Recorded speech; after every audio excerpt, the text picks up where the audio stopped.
my friends. It's good to be here with you in this moment. I'm going to take a big breath in. And I'm going to let it go.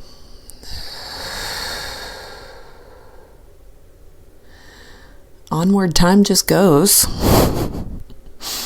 Is anybody else feeling that? Feeling like time is just moving very fast? A lot is going on. And this will be the first time I've sat down solo since my birthday. My birthday weekend. It was so fun, so silly. My friends, they showed up with a whole minivan Dan get up for me to drive them around within the minivan. That was great. Yeah, so many fun things happened. We did a gymnastics performances on a hike. We went to a hoedown at the ranch that I grew up leading trail rides at. Played kickball with the family, and then my lover proposed. So yeah, it was just lots of magic, lots of play.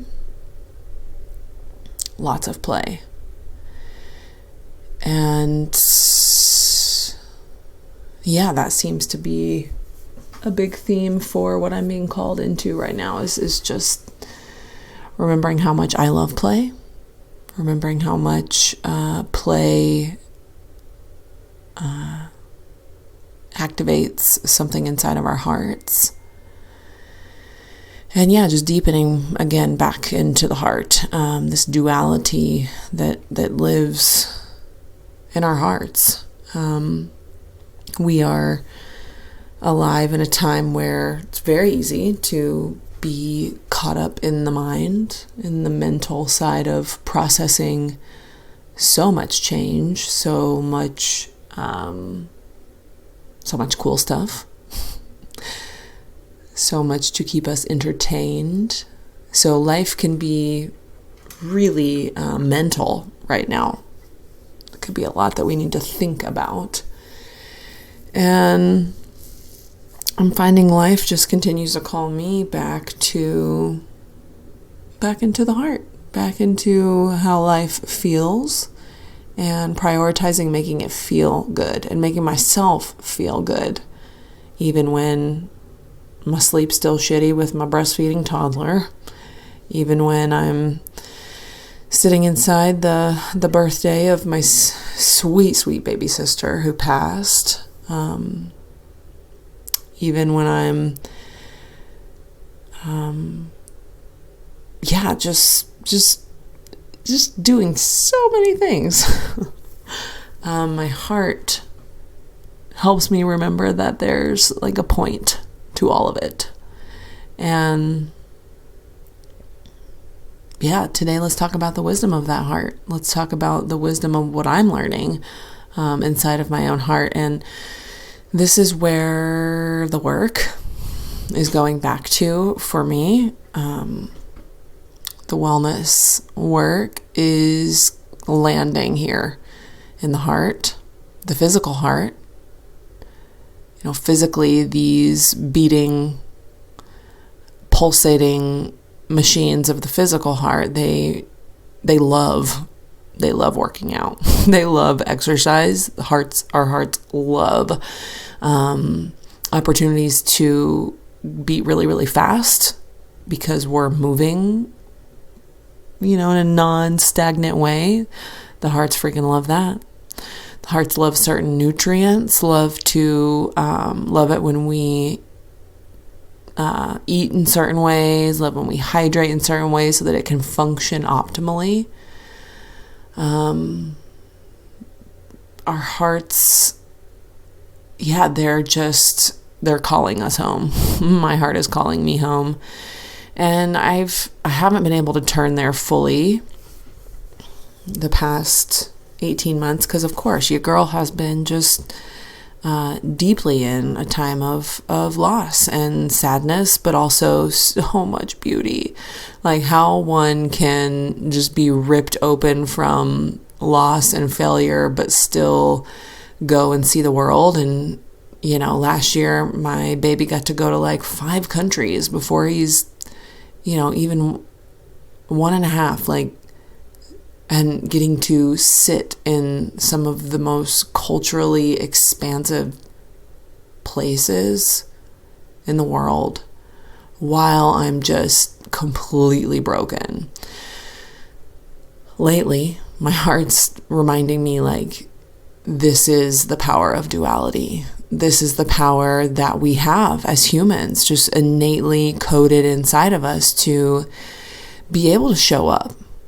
To be able to show up and not expect perfection from ourselves, not expect that we're going to fully logically know how the pieces come together, but really prioritizing this relationship with our heart, prioritizing, no, I'm going to listen to how I feel. I'm not going to push forward if my heart and my body are telling me just to stop for a second. And I'm somebody that knows how to push forward. I know how to, like, keep going, but I had to learn how to not do that anymore. I'm going to take a drink of my coffee. I had to learn how to get so comfortable with just being still and naked and afraid and broken open that what I found right in the center of it all was God, was more of me, was more access to unconditional love and peace and strength and all sorts of stuff that people be spending a whole lifetime looking for outside of themselves and trying to cultivate with the next accomplishment and high and bank account number and relationship. And here I found it, all this shit just right in the center of my despair. Right at the center of, like, this just feels really hard. And it's because it was all being held within my heart, and it's all being held in your heart too. We have the opportunity in this time to do our best to turn down the dial of the distractions and the noise and the constant striving to have answers provided by blank. We have the opportunity to listen so intently inwardly and get so clear and purified in that arena that clarity is just there in every moment. I can only speak to these things because I'm in it. I'm in it and I'm doing it, and beautiful things are still happening. So the wisdom of your heart is always there. It's always, always, always there. And it's just like, it's not going to leave. It's not going to leave you. You can stray so far off course. You can be a person that you're not proud of. You can make decisions that end up in failure. You can cause harm to yourself and others. But your heart's wisdom is just going to be there, steady, waiting. It will require you to do less harm. It will require you to get super humble. It'll also require you to learn how to walk with that which you are afraid of. Because it's also going to activate a whole new level of courage for you to do the things that you're here to do. Everybody here, if you're listening to this podcast, okay, if you're one of the maybe 11 glorious souls that hang out with me here, then you have a divine mission. You have a set of skills and practical freaking knowledge and also energetic wizardry that is extremely unique to you.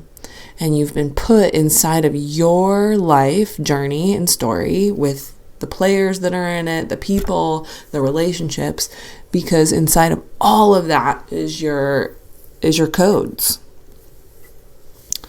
So we're all here activating it together. We're all here just like deciding that we will bravely keep going when life be pretty freaking wild all around us and within us sometimes. The only way I can keep doing it is through the practices, through the tools, and through knowing that I'm not alone. So leaning in on my close relationships, prioritizing their health, their well-being. None of this spiritual shit and personal development shit matters if we have chaos and drama in our personal relationships.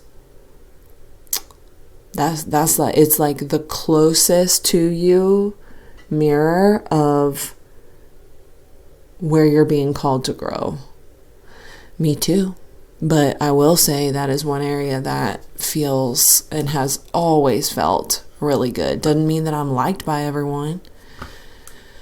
Doesn't mean that I don't have challenging things come through that make me have to practice having boundaries or apologize, or I'm not above, admitting where I have done wrong or where I can do better.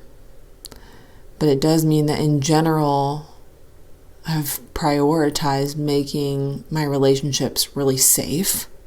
And it starts with my relationship with myself being very safe. And that's the call. And that's what these beating brilliant hearts want. So, the more we surrender to that and show up for the steps to actualize that, the more we will start to feel the difference in our reality. And I can only say that because I'm experiencing it. And yeah, there's a lot of cool stuff coming. A lot of cool stuff happening. I am coming home to so many parts of myself. The horses, I have to tell you all about the horses, and I will. It'll be a whole separate podcast.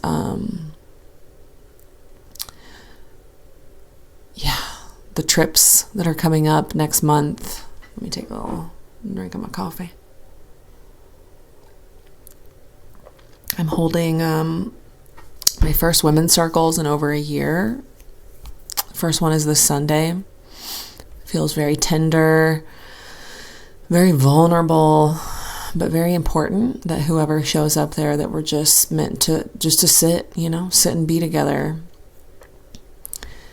If you can cultivate that sitting and being together in your life, with people that you love, with people who want to share a game of kickball or share a gymnastics routine, or just, it doesn't all have to be the deeper healing stuff, right? It can be the, hey, let's get together and play bingo. Like, some of you can initiate that in your 1 square inch. You can be that guy, that gal.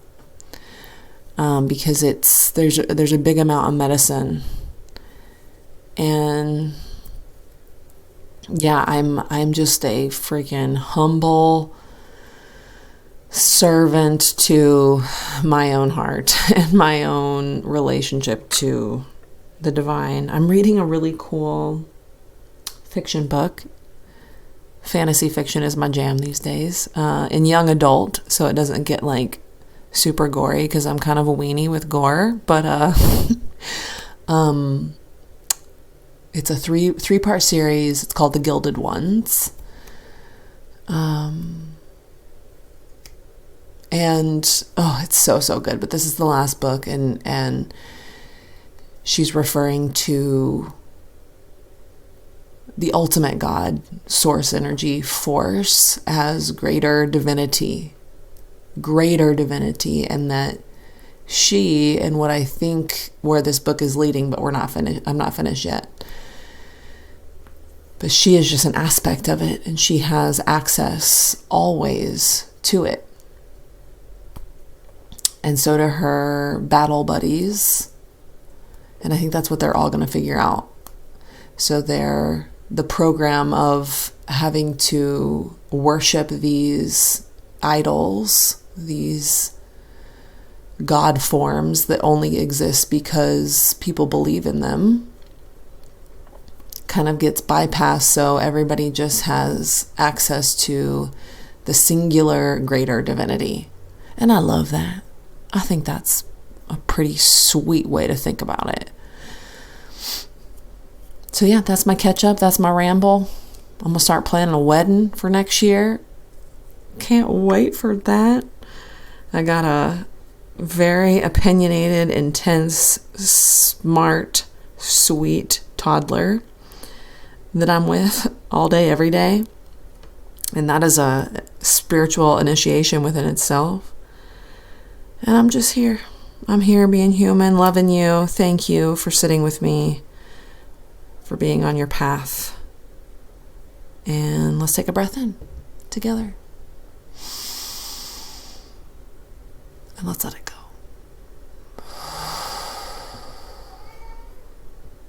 See you soon.